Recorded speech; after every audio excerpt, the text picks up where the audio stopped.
Les maladies génétiques sont trop souvent assimilées à des maladies rares. Elles touchent en France plus de 3 millions de personnes, en majorité des enfants. 30 000 nouveaux cas sont diagnostiqués chaque année. C'est un problème de santé publique parce que ce sont finalement cela représente un ensemble de maladies qui touchent un nombre important de personnes, que ces personnes, une fois qu'elles sont malades, elles sont pour toute leur vie. Ce sont des maladies chroniques, ce n'est pas une maladie aiguë comme une infection. Même s'il y a des thérapeutiques pour certaines de ces maladies, mais pas encore pour toutes, loin de là.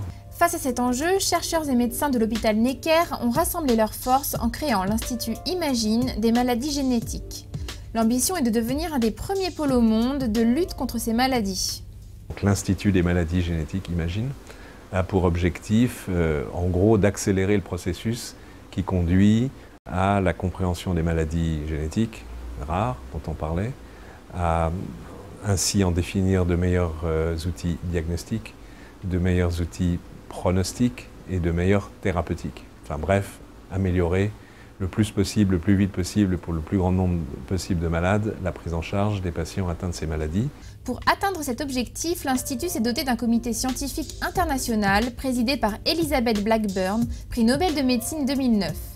Dès 2013, un nouveau bâtiment de 19 000 m², conçu par les architectes Jean Nouvel et Bernard Valero, accueillera chercheurs, techniciens, médecins et patients sur le site de l'hôpital Necker.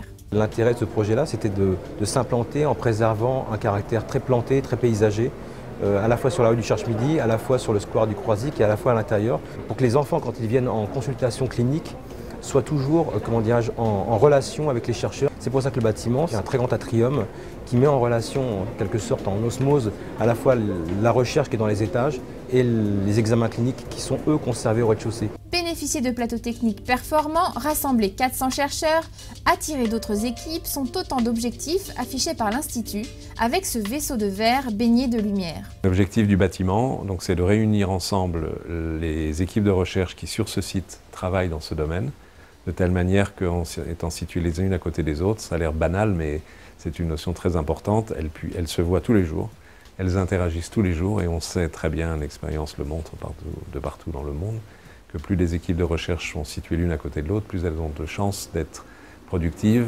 par le simple fruit de l'interaction, de l'apport de chacun, du savoir et des idées. Le 30 mars 2011, Imagine a reçu le label d'Institut hospitalo-universitaire dans le cadre des investissements d'avenir. Mais ce budget devra être complété pour pouvoir recruter les meilleurs talents et les meilleurs équipements.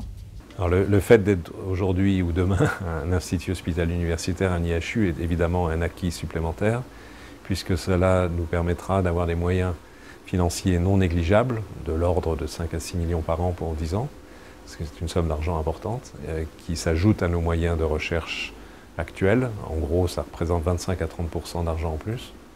Et évidemment, la conséquence immédiate, c'est que cela nous permettra, ça devrait nous permettre en tous les cas, de pouvoir mener plus de recherche. Néanmoins, il est encore nécessaire de pouvoir disposer de plus d'argent pour faire fonctionner dans de bonnes conditions, sans accident, sans avoir à attendre lorsqu'un équipement très important pour la recherche doit être acheté, d'avoir la possibilité de recruter les jeunes chercheurs au moment où il faut le faire.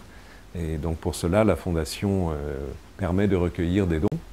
Et évidemment, ces dons seront très appréciés et très utiles pour le fonctionnement dans les meilleures conditions de l'Institut. Les 5 prochaines années, l'Institut espère recueillir 20 millions d'euros grâce aux partenariats industriels, aux mécènes et aux dons. Pour les malades, les attentes sont grandes, mais les espoirs sont réels. Ensemble, nous pouvons aider l'Institut Imagine à les concrétiser.